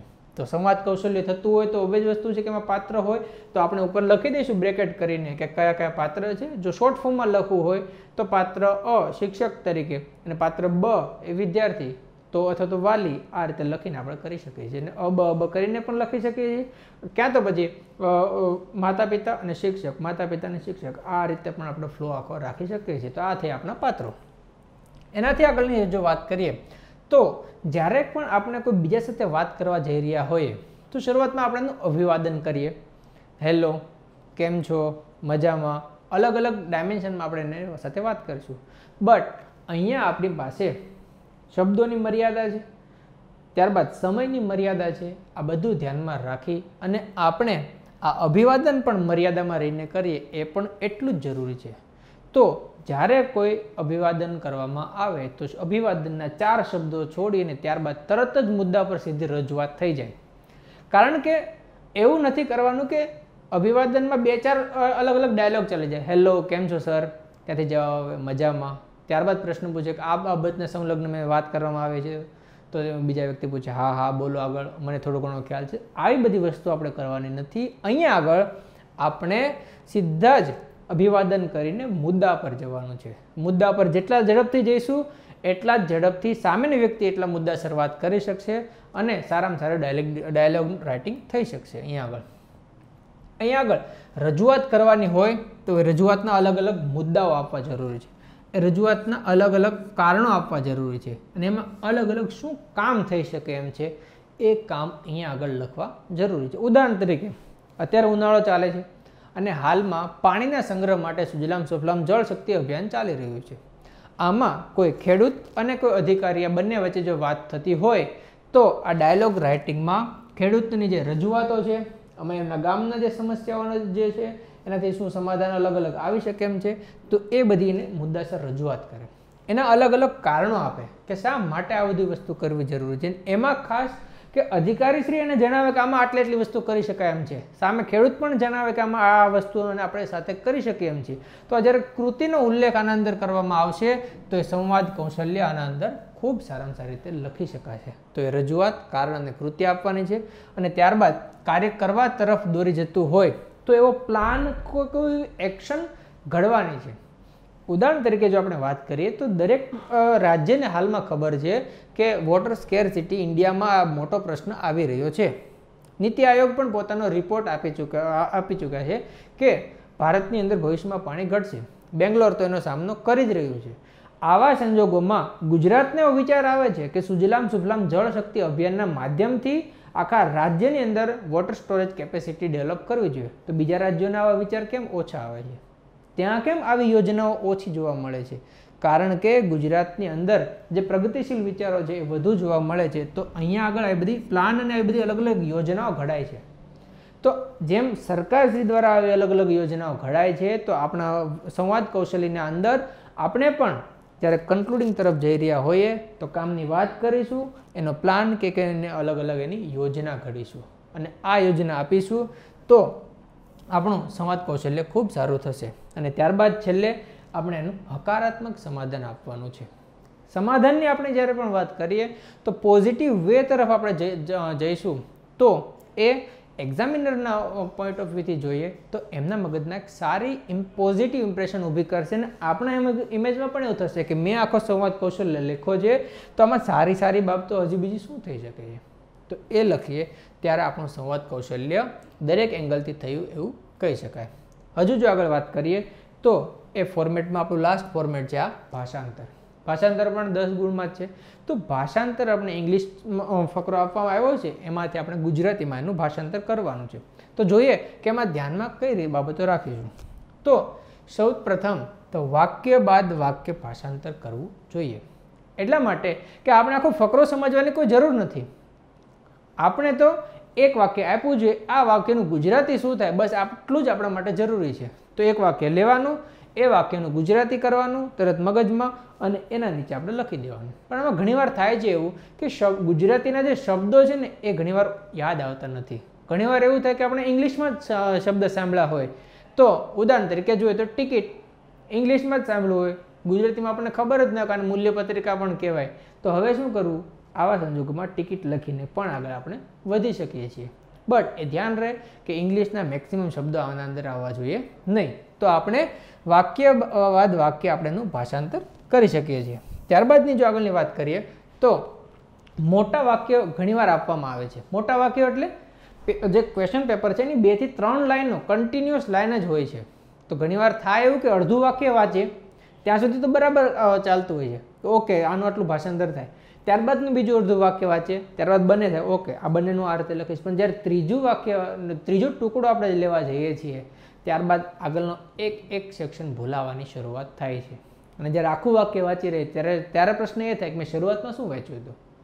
કારણ કે એક્ઝામની અંદર આ વસ્તુ સ્ટ્રેસમાં હોઈશું. ઘરે જો શાંતિથી લખીશું ને તો થઈ જશે, બટ એક્ઝામમાં આપણે સ્ટ્રેસમાં કામ કરવાનું છે. તો આવા સમયે આપણે શું કરવાનું છે? તો મોટા વાક્ય હોય તો એને નાના નાના ટુકડાઓમાં આપણે એને લખવાનું છે. એમને ભલે 3 ક્વેશ્ચન પેપરની 3 લાઈનો આપી છે, બટ આપણે આન્સર શીટના અંદર સ્મોલ પીસના અંદર આપણે એને લખવાનું છે. અને ધ્યાન રહે કે એ દરેક બાબતોનો અંદર સમાવેશ થઈ જાય. એમાં આપણે કોઈ એક્ઝેક્ટ ટુ એક્ઝેક્ટ એનું ટ્રાન્સલેશન નથી કરવાનું, કે એમાં જે શબ્દ આપેલા છે તો શબ્દ ટુ શબ્દ ટ્રાન્સલેશન આપણે નથી કરવાનું. એવું કરવા જઈશું તો એનો જે અર્થ જે છે એમાં કંઈક અનર્થ થઈ જશે. જે કામ કરવા માટે જઈ રહ્યા છે એમાંથી કંઈક નવું ઊભું થશે. તો એવું નથી કરવાનું, પણ આપણે એના નિયરેસ્ટ પોસિબલ આન્સર સુધી પહોંચવાનું છે. આપણે 10 માર્કમાંથી નિયરેસ્ટ પોસિબલ હોય 10ના નિયરેસ્ટ પોસિબલ ત્યાં સુધી પહોંચવાનું છે. એ ધ્યેય જો ધ્યાનમાં રાખીશું તો જવાબમાં પણ આપણે નિયરેસ્ટ પોસિબલ સુધી પહોંચવાનું છે. તો એવો પ્રયત્ન કરવાનો છે કે મેક્સિમમ આના અંદર જવાબ આવી જાય. ત્યારબાદ કે એનો જે મૂળ અર્થ છે ને તે આપણે ધ્યાનમાં રાખીને લખવાનું છે. તો વાક્યનું જ્યારે આપણે ટ્રાન્સલેશન કરતા હોઈએ ત્યારે જો આ 4 મુદ્દાને ધ્યાનમાં રાખવામાં આવે તો આપણે ટ્રાન્સલેશનને ખૂબ સારામાં સારો ન્યાય આપી શકીશું. આ વસ્તુ એટલા માટે જરૂરી છે, ઘણીવાર એવું થતું હોય છે કે ઇંગ્લિશમાં ટેન્સ કાળ આપેલો છે પણ એનું ગુજરાતીમાં ખરેખર શું થશે ને ઘણીવાર આ સમસ્યા આવે છે. સેમ વે ઇંગ્લિશના પેપરમાં આ જ વસ્તુ થાય છે કે ગુજરાતીમાં કોઈ વાક્ય લખેલું છે, આનું ઇંગ્લિશ શું થાય, કયા કાળમાં લખવું, ત્યાં બા જ સેમ પ્રશ્ન હોય છે. તો ગુજરાતીમાં ભાષાંતર કરવાનું છે. તો એટલા માટે અહીંયા આગળ આપણે એનો મૂળ અર્થ પકડવાની ખાસ જરૂર છે. તો આ બધી વાત થઈ અલગ અલગ ફોર્મેટ્સની. તેમાં સૌથી છેલ્લું હતું એવું આપણું હતું ભાષાંતર, અને ત્યારબાદ હવે વ્યાકરણની શરૂઆત થઈ જાય છે. તો અહીંયા આગળ આપણે જ્યારે ફોર્મેટ્સની બધી અલગ અલગ વાત કરી તો હવે જોઈએ કે જનરલ વેમાં એક સાથે આ લખાણ માટેની આપણી સ્ટ્રેટેજી કઈ રીતની હોવી જોઈએ. કારણ કે સૌપ્રથમ તો આપણને ખબર છે કે સિલેબસ શું છે, પ્રીવિયસ યરના ક્વેશ્ચન પેપર્સને શું છે, ત્યારબાદ એક ફોર્મેટ શું છે, કેવી રીતે લખવાનું છે, એ બધી વસ્તુ તો આપણને ખ્યાલ છે. હવે અહીંયા આગળ આપણે સમય અને માર્ક્સ આ બંનેનું મેનેજમેન્ટ કરવાનું છે. તો અહીંયા આગળ આપણે લખાણ માટેની સ્ટ્રેટેજી આપણે જોવાની છે. સૌપ્રથમ એ વસ્તુ કરી શકાય, આપણે મેક્સિમમ માર્ક્સ ગેઇન કરવાના છે. તો એટલા માટે ફર્સ્ટ જે આપણો અવર હશે તો એ ફર્સ્ટ અવરમાં સરળ 60 માર્ક્સ છે તેને આપણે પકડી શકાય. સરળ 60 માર્ક્સ એટલે કે ઓછું કન્ટેન્ટની સાથે સાથે મેક્સિમમ માર્ક્સ આપણે ક્યાંથી ગેઇન થઈ શકે તેમ છે. તો એ સૌ પ્રથમ વાત છે આ વ્યાકરણ.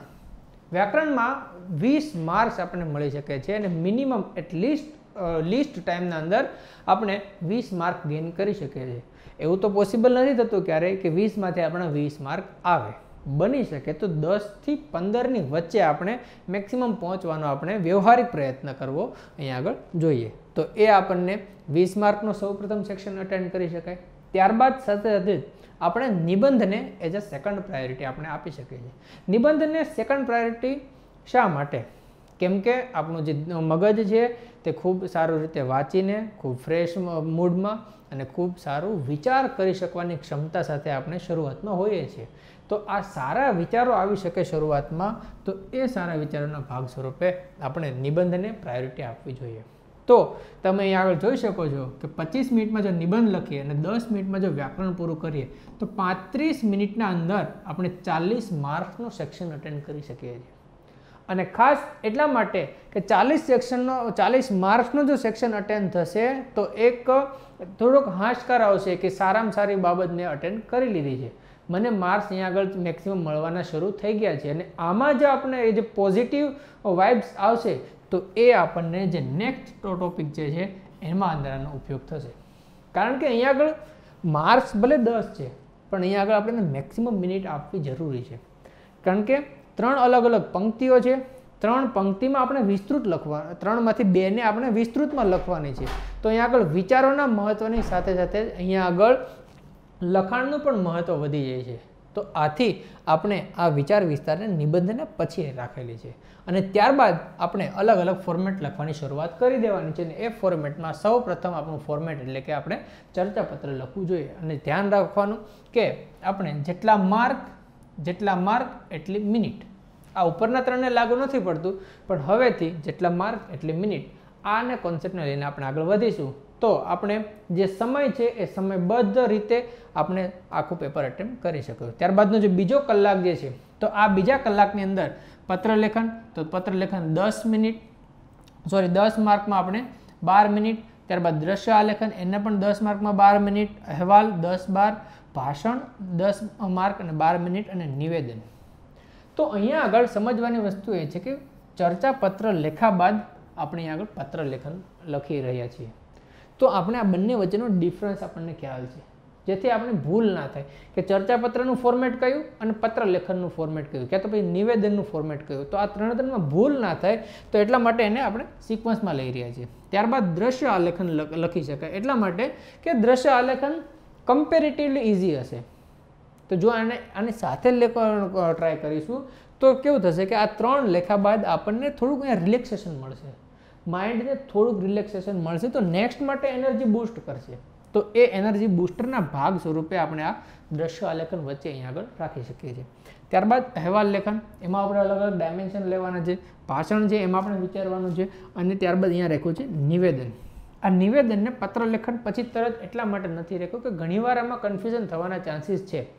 ઘણીવાર એવું થતું હોય છે કે પત્રલેખન જે છે નિવેદનમાં લખાય છે, તો નિવેદન છે તે ચર્ચાપત્રમાં જતું રહેશે, ચર્ચાપત્ર છે તે પાછું પત્રમાં આવી જશે. એટલા માટે નહીં કે આપણને ફોર્મેટ નથી આવડતા, બટ સમયનું ને જે પ્રેશર છે તો એ પ્રેશરમાં આવા ખોટા નિર્ણયો ક્યાંક થઈ શકવાની સંભાવના છે. એવું જરૂર નથી દરેકની સાથે એવું થાય, પણ એ સંભાવના પણ ન રહે એટલે એને આ રીતના સિક્વન્સમાં સેટ કરી શકાય છે.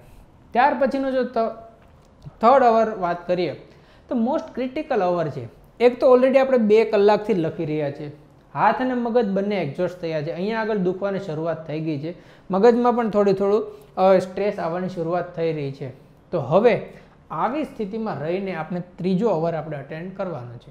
તો આવા સમયમાં આપણે એવું કરી શકીએ કે જ્યાં આપણી એનર્જી કમ્પેરેટિવલી થોડી ઓછી હોય તો અહીંયા આગળ ઓછા ફોર્મેટ અટેમ્પ્ટ કરવા પડે એવું આપણી સ્ટ્રેટેજી હોવી જોઈએ. એટલા માટે સંક્ષેપીકરણ અહીંયા આગળ આપણે રાખ્યું છે.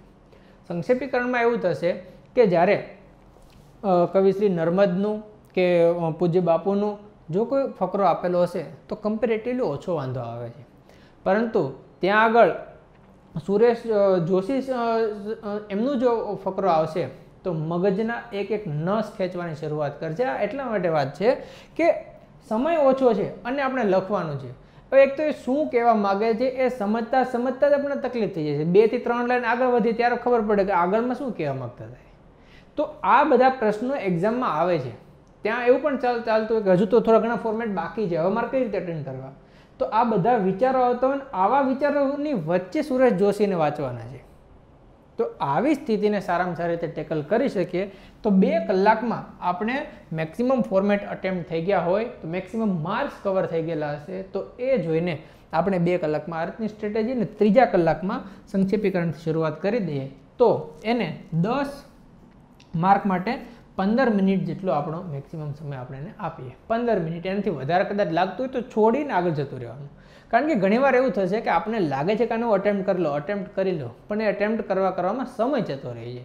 તો એ ન થાય એટલા માટે. અને ત્યારબાદ સંક્ષેપીકરણમાંથી થાક્યા બાદ મગજને રિલેક્સ કરવાના ભાગ સ્વરૂપે આપણે ગદ્ય સમીક્ષા લેવાની છે.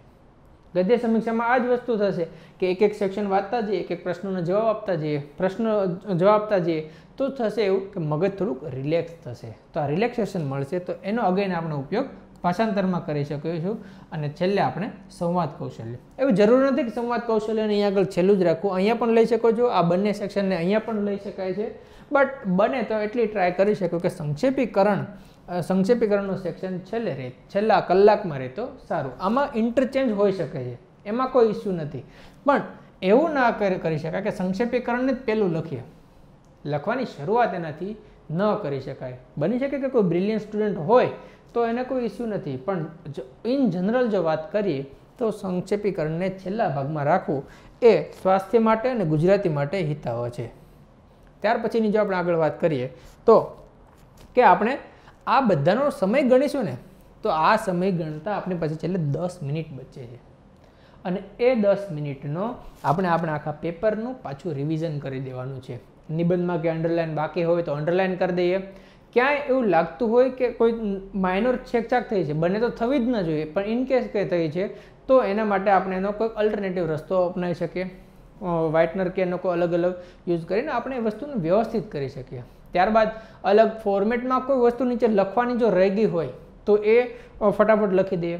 ઘણીવાર એવું થાય કે સમયના સ્ટ્રિક સેક્શનમાં રહી અને આપણે કોઈ ફોર્મેટને મૂકીને આપણે આગળ વધી ગયા હોઈએ તો એ ફોર્મેટને અહીંયા આગળ આપણે પૂરું કરી શકીએ છીએ. અહીંયા આપણને એટલો રિલેક્સેશનનો સમય મળે છે. બીજું કે આપણે જ્યારે વ્યાકરણની શરૂઆત કરીએ છીએ તો વ્યાકરણમાં એવું નહીં બને કે 20માંથી 20 પ્રશ્નો આપણે આવડી જતા હશે. આપણે ત્યાં 7 થી 8 પ્રશ્નો અટેમ્પ્ટ કરીને સીધા નિબંધ લખવાની શરૂઆત કરી દઈએ છીએ. તો એ વિચારવાનો સમય આપણને 10 મિનિટમાંથી મળશે. ત્યારબાદ વ્યાકરણમાં બાકી છે એ વસ્તુ આપણે કવર કરી લઈશું. નિબંધમાં કે વિચાર વિસ્તારમાં ક્યાંય પાનાનો કોઈ થોડો ઘણો સેક્શન બાકી રહેતો હશે તો આપણે એ કવર કરી લઈશું. અન્ય કોઈ ફોર્મેટમાં નાની મોટી કોઈ અંડરલાઇન કરવાની હોય કે કોઈ બીજું રંગરોગાન અથવા કંઈ કરવાનું હોય, રંગરોગાન ઇટ ડઝન્ટ મીન્સ કે આપણે કલરથી કરીએ, ઇટ મીન્સ અંડરલાઇન કરીએ. આવું કે બાકી હોય તો એ બધી વસ્તુ આપણે કરી શકીએ છીએ અને આપણે 10 મિનિટનો સારામાં સારો આપણે ઉપયોગ કરી શકીએ છીએ અને જે આપણા માર્કના બુસ્ટઅપ માટે ઉપયોગ થઈ શકે છે. હવે આ બધી વસ્તુથી કે ફોર્મેટ માટે શું, ઓલ યરના ક્વેશ્ચન પેપર માટે કઈ રીતે, ટોપર્સના કોપી માટે કઈ રીતે, એ બધી આપણે ઇન જનરલ આખી બધી ડિસ્કશન કરી. હવે Gujarati as a overall language તરીકે, ઓવરઓલ સબ્જેક્ટ તરીકે આપણે શું ધ્યાનમાં રાખવું જોઈએ, તો એના માટેની જો આપણે વાત કરીએ તો ઓવરઓલ ગુજરાતી માટે આપણે તો ભાષા આપણી સજાવવા માટે, એમાં આપણા શબ્દ ભંડોળને ઉમેરવા માટે, એમાં વર્તમાનમાં જે ઘટનાઓ થઈ રહી છે તે એ બધી વસ્તુઓને સમજવા માટે આપણે જરૂર છે વર્તમાન પત્રોને. એ સમાચાર પત્રોમાં દિવ્ય ભાસ્કરનો પણ આપણે ઉપયોગ કરી શકીએ છીએ. ત્યારબાદ જો સારું લાગતું હોય અને વ્યવસ્થિત તમે મુદ્દા લઈ શકતા હોય તો ગુજરાત સમાચારનો પણ ઉપયોગ કરી શકાય છે. બટ ફિલ્ટર આપણું પોતાનું હોવું જોઈએ અને આના અંદર ત્યારબાદ સંદેશનો પણ આપણે ઉપયોગ કરી શકીએ છીએ. પણ ધ્યાન રહે કોઈ પણ પેપરનો ઉપયોગ કરીએ ફિલ્ટર આપણું પોતાનું હોવું જોઈએ, જરૂર પૂરતી માહિતી આપણે રાખવાની છે. ત્યારબાદ બીજું કે ગુજરાત પાક્ષિક, દર 15 દિવસે જે પાક્ષિક આવે છે તો પાક્ષિકનો આપણે કન્ટિન્યુઅસ એક પછી એક પાક્ષિકને આપણે વાંચીએ. પાક્ષિકમાં તમને અહેવાલ લેખનના ડાયરેક્ટ મુદ્દાઓ મળશે, કરંટ અફેર્સના ડાયરેક્ટ મુદ્દાઓ મળશે. આખે આખું જે પાક્ષિક છે તે તંત્રી લેખમાં સંક્ષેપમાં કઈ રીતે લખી શકાય, તો સંક્ષેપીકરણ લખવાની કેવી રીતે લખવું એ શીખવાનો સ્કોપ આપણને પાક્ષિકમાંથી મળશે. અને આની સાથે સાથે ઘણીવાર એવું પણ બને છે કે પાક્ષિકમાંથી ડાયરેક્ટ ટોપિક પણ આવી જતો હોય છે. એટલા માટે કે કરંટ અફેર્સમાં હોય તો એ પાક્ષિકમાં આપેલો હોય અને કરંટ અફેર પૂછવાનું છે તો આમાંથી આપણે પૂછે તો આપણને એવું લાગે કે પાક્ષિકમાંથી પૂછે, એ જ્યાંથી પૂછે પણ આપણને આવડવું જોઈએ. તો એટલા માટે અહીંયા આગળ આ પાક્ષિક છે. ત્યારબાદ આપણે યોજના બની શકે તો ગુજરાતીમાં વાંચવી. એટલા માટે કે ગુજરાતીમાં ટેકનિકલ ટર્મ્સના ગુજરાતી શબ્દો આપણને મળી જાય છે. ઇકોનોમી છે, સાયન્સ એન્ડ ટેકનોલોજી છે, કે તો ફાઇનાન્શિયલ ઇન્ક્લુઝન, વિત્તીય સમાવેશન જેવા અલગ અલગ જે શબ્દો છે એ શબ્દો આપણને ગુજરાતીમાં મળી રહે. એ શબ્દોની પ્રચુરતા, એ ભાષાની સમૃદ્ધિ, એ ભાષાનું કૌશલ્ય, એ ભાષાનો વિવેક કે જે આ પેપરની ડિમાન્ડ છે તો એ ડિમાન્ડ આપણને આ ગવર્મેન્ટના બંને ઓફિશિયલ પેપર આપણને આ ઓફિશિયલ મેગેઝિન પૂરા કરી શકે છે. ત્યારબાદ ત્રીજું છે તે કુરુક્ષેત્ર. કુરુક્ષેત્ર ઇંગ્લિશમાં વાંચવાનો આપણે આગ્રહ રાખવો જોઈએ, એટલા માટે કે આપણે ભાષાંતર પણ કરવાનું છે. ગુજરાતીનું ઇંગ્લિશમાં, ઇંગ્લિશનું ગુજરાતીમાં. ત્રીજું પેપર આપણું બીજું પેપર આપણું ઇંગ્લિશનું છે જ, તો બંનેમાં કમ્પેરેટિવલી આપણું સ્ટડી થાય, તો એટલા માટે આને ઇંગ્લિશમાં પણ વાંચવું જરૂરી છે. કારણ કે ઘણીવાર એવું થાય છે કે આપણે ગુજરાતમાંથી છીએ તો ગુજરાતી તો સમૃદ્ધ હોઈ શકે કે ઓછી સમૃદ્ધ હોય, પણ ઇંગ્લિશ તો વીક હોય. આ ઇન જનરલ જોવા મળતો આખો સિનારીઓ છે. તો આવા સંજોગોમાં આ કુરુક્ષેત્ર ખૂબ સારી મદદ કરી શકે છે. હવે વાત કરીએ તો અલગ અલગ જે સ્ટુડન્ટ્સ છે તો એ સ્ટુડન્ટની સામે કેવા પ્રશ્નો આવે છે. ઉદાહરણ તરીકે જો ગુજરાતી મીડિયમમાં જે ભણેલ વિદ્યાર્થી હશે, ગુજરાતની ભાષા એની જો ગુજરાતી ભાષા સમૃદ્ધ હશે તો એ ખૂબ સારી રીતે લખી શકશે. બટ એમણે ધ્યાન રાખવાનું છે કે જેમ પેન્સિલની અણી કાઢવાથી વધારે પડતી અણી કાઢીએ અને આગળનો ગ્રેફાઇટ તૂટી જાય તો એવું ન થાય, તો વધારે પડતી ભાષાની અણી કાઢવી નહીં. માપમાં જેટલી જરૂરી છે એટલી અને સરળ રીતે રજૂઆત કરી શકાય, બસ આટલી જ ભાષા શીખવાની અહીંયા આગળ ડિમાન્ડ છે. તો આપણે પણ એટલી રાખીએ, વધારે પડતું શીખવાનો અહીંયા આગળ બહુ પ્રયત્ન ન કરીએ તો એ આપણા સ્વાસ્થ્ય માટે અને ભાષા માટે હિતાવહ છે. બીજા પ્રકારના વિદ્યાર્થીની વાત કરીએ તે ગુજરાતી મીડિયમમાંથી ભણ્યા છે પણ એ ગુજરાતી ઓછું આવડે છે. ગુજરાતી લખવાની જો વાત આવે તો ત્યારે એનો ગ્રામરની અલગ અલગ ભૂલો હોય, ત્યારબાદ એના જે વાક્ય રચના છે એની અલગ અલગ ભૂલો હોય, ક્યાં તો શબ્દ ભંડોળમાં ભૂલો હોય, તો એ ભૂલોને દૂર કરવા માટે, ભાષાને સમૃદ્ધ કરવા માટે આ ત્રણ સેક્શન આપણને મજબૂત સાથ આપશે. તો એટલા માટે ગુજરાતીવાળા માટે આ મદદરૂપ થશે. હવે ઘણીવાર એવું થશે કે ગુજરાતના વિદ્યાર્થીઓનું ઇંગ્લિશ કાચું છે તો એ ઇંગ્લિશ ઇમ્પ્રૂવ કરવામાં આ મદદરૂપ થશે. હવે વાત કરીએ ઇંગ્લિશ મીડિયમના સ્ટુડન્ટની કે જે થરોલી ઇંગ્લિશમાં જ ભણેલા છે, એમને ગુજરાતીમાં ઘણીવાર વાંચવામાં જ તકલીફ થાય છે, તો લખવાનો તો ક્યાં પ્રશ્ન જ છે. ઇનકેસ લખી પણ દઈએ તો શું લખ્યું છે તે સમજવામાં પ્રશ્ન થાય. તો આવા વિદ્યાર્થીઓ માટે શું? આવા વિદ્યાર્થીઓ માટે રામબાણ ઇલાજ છે આ એક યોજના, અને બીજું આ પત્ર, આ જે સમાચાર પત્ર છે એમાં પ્રકાશિત થતા અલગ અલગ લેખ, આ બે એમને સૌથી સારામાં સારી રીતે મદદ કરી શકે છે. અને એમનો કરંટ અફેર્સનો સોર્સ જે છે તે આ પાક્ષિક હોઈ શકે છે. આમાંથી તંત્રી લેખ, આમાંથી અલગ અલગ જે લેખ આપેલા છે ગુજરાતીમાં જે આપેલા છે તો એને ઇંગ્લિશ તો ખબર જ છે, પણ એનું ગુજરાતીમાં શું લખવું? એ ફાઇનાન્શિયલ ઇન્ક્લુઝન 1000 વખત એમને સાંભળેલું છે, પણ એને વિત્તીય સમાવેશન, નાણાકીય સમાવેશન કહેવાય. આવું સમજવા માટે એના યોજનાની જરૂર પડશે. સેમ વે ગુજરાતી મીડિયમ કે જેનું ઇંગ્લિશ કાચું છે તો એ સમજવા માટે આ કુરુક્ષેત્રની જરૂર પડશે. તો એટલા માટે આ ચાર જે પેપર્સ અથવા મેગેઝિન છે તો એનો આપણે ઓવરઓલ ઉપયોગ કરવાનો છે અને આપણે ખૂબ સારામાં સારી ભાષાને સમૃદ્ધ કરવાની છે. હવે આપણે અમુક મુદ્દાઓને ધ્યાનમાં રાખવા જરૂરી છે, અને એ મુદ્દાઓમાં શું તો કે ઇન જનરલ બધાને ખબર જ છે કે સ્વચ્છ અને સુવાચ્ય અક્ષરો રહેવા જોઈએ. અહીંયા આગળ શબ્દ છે સુવાચ્ય, સાહેબશ્રી વાંચી શકે, એને ખબર પડે કે આ વિદ્યાર્થી આવું કંઈ કહેવા માગે છે, બસ આટલું કરી દઈએ ને તોય ઘણું છે. આપણે ત્યાં કેલિગ્રાફીની કોઈ પ્રેક્ટિસ કરવાની નથી. આપણે ત્યાં માનનીય વડાપ્રધાન શ્રી કોઈ સ્થળની મુલાકાત લેતા હોય ત્યાં ડાયરીમાં લખે, એમાં જે ખૂબ સારા અક્ષરો હોય આટલી બધી પણ ત્યાં ડિમાન્ડ નથી, પણ એ સારામાં સારી રીતે વાંચી શકે, સમજી શકે કે આપણે શું કહેવા માગીએ છીએ, અને ઇન જનરલ જોવાથી જ સારું લાગતું હોય. તો ઘણીવાર એવું થતું કે સાહેબશ્રી સ્ટ્રેસમાં હોય તો એનો સાહેબશ્રીનો સ્ટ્રેસ થોડોક ઓછો થાય, બસ આ પ્રયત્ન કરીએ તો એવા આપણા અક્ષરો હોવા જોઈએ. બીજું તો એ વસ્તુ છે કે ચેકચાક રહિત જવાબવાહી હોવી જોઈએ, એટલા માટે કે સર સવારના એ પેપર ચેક કરવા બેઠા હોય અને આખો દિવસ નિબંધ ચેક કરતા હોય, અને તમે જ ઉદાહરણ તરીકે લો કે 35, 40 કે 100 નિબંધ સુધી એમણે ચેક કર્યા અને હવે કોઈ આન્સર કે જવાબવાહી એવી આવે છે કે જેમાં નકરી ચેકચાક કરેલી છે, ભલે ને લખવું સારું છે બધું, પણ ચેકચાક બધી અલગ અલગ જગ્યાએ થયેલી, તો એમના મનમાં ઇમ્પ્રેશન કેવી જશે કે આ વિદ્યાર્થીને વિચાર બહુ બધા આવે છે, પણ એ વિચારમાં અમુક ખોટા વિચારો પણ આવે છે, અમુક ખરાબ નિર્ણયો પણ થઈ રહ્યા છે. જો આવો વિદ્યાર્થી સિસ્ટમમાં જશે તો શું થશે? એ યોજનાઓ તો બધી બહુ મગજમાં આવશે, પણ અમુક ખોટી યોજનાઓ પણ મગજમાં આવશે, એને પાછું ચેકચાક કરશે, તો આખું તંત્રની જે રિધમ હોવી જોઈએ તે રિધમ તૂટી શકે છે. તો તંત્રની રિધમ તૂટે તો સાહેબના મગજની પણ રિધમ તૂટે અને આપણા માર્ક્સની પણ રિધમ તૂટે. એવું ન થાય એટલા માટે ચેકચાક રહિત જવાબવાહીને આપણે જરૂર છે. ત્યારબાદ વાક્ય રચનાની બને તેટલી ભૂલો આપણે ટાળવી જોઈએ, અને છેલ્લે કે અંડરલાઇન કરી અને આપણે સરનું કામ ઓછું કરી દેવું જોઈએ. એનાથી બે વસ્તુ થશે કે આપણા જે કીવર્ડ્સ જે છે તે કીવર્ડ્સ ધ્યાનમાં આવશે, એ કીવર્ડ્સ પરથી સરને એ જે વાંચી રહ્યા છે તો આખા પેપરમાં આપણા જે કીવર્ડ છે એને ખબર પડશે, તો તરત જ સમજી છે કે ઓકે અલગ અલગ આટલા ડાયમેન્શન છે અને આની પેરીફેરીમાં વાત કરવામાં આવી છે, તો એમને પેપર ચેક કરવું સરળ પડી જશે. બીજું કે આપણો જે આન્સર કોપી જે છે તો એનો જે લુક છે એ સારો આવશે, તો એટલા માટે અંડરલાઇન કરીને આપણે આગળ વધવું જોઈએ. પણ ધ્યાન રહે, પાના દીઠ 10 થી 15 શબ્દો, આખા પાનાની વાત છે, 10 થી 15 શબ્દો. ઘણીવાર એવું થતું હોય છે, ઘણા વિદ્યાર્થી એટલી બધી અંડરલાઇન કરતા હોય કે આપણે એમાંથી સમજવું પડે કે આમાંથી અંડરલાઇન વાળું વાંચવાનું છે કે અંડરલાઇન સિવાયનું વાંચવાનું છે. તો આટલી બધી પણ અંડરલાઇન ન થાય તે આપણે ધ્યાન રાખવાની છે.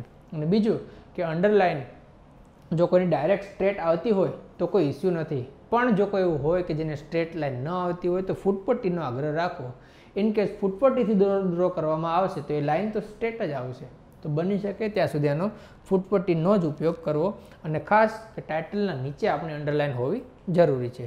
તો અહીંયા આગળ આપણે આ ગુજરાતી ભાષાના ઓવરઓલ જે વિષય છે, જે મુખ્ય ભાષાના અલગ અલગ ફોર્મેટ્સ છે એને કેવી રીતે અટેન્ડ કરવા, એમાંથી મેક્સિમમ માર્ક્સ કઈ રીતે લાવવા, અને છેલ્લે આપણું જે ધ્યેય છે કે GAS કેડરમાં કાં તો GCS કેડરમાં આપનું સ્થાન મળે, બસ આ એટલા માટે જ આ ભાષાનો ઉપયોગ હતો. તો એ સારામાં સારી રીતે સમજીએ. તો એના માટેની આખી સિરીઝ છે, તો સિરીઝમાં હવે એક 1 by 1 ફોર્મેટનું આખું એનાલિસિસ સાથે એક્ઝામ્પલ સાથે સમજાવવામાં આવશે. તો આશા રાખું કે તમે આ સિરીઝની સાથે કન્ટિન્યુઅસ રહેશો. Thank you.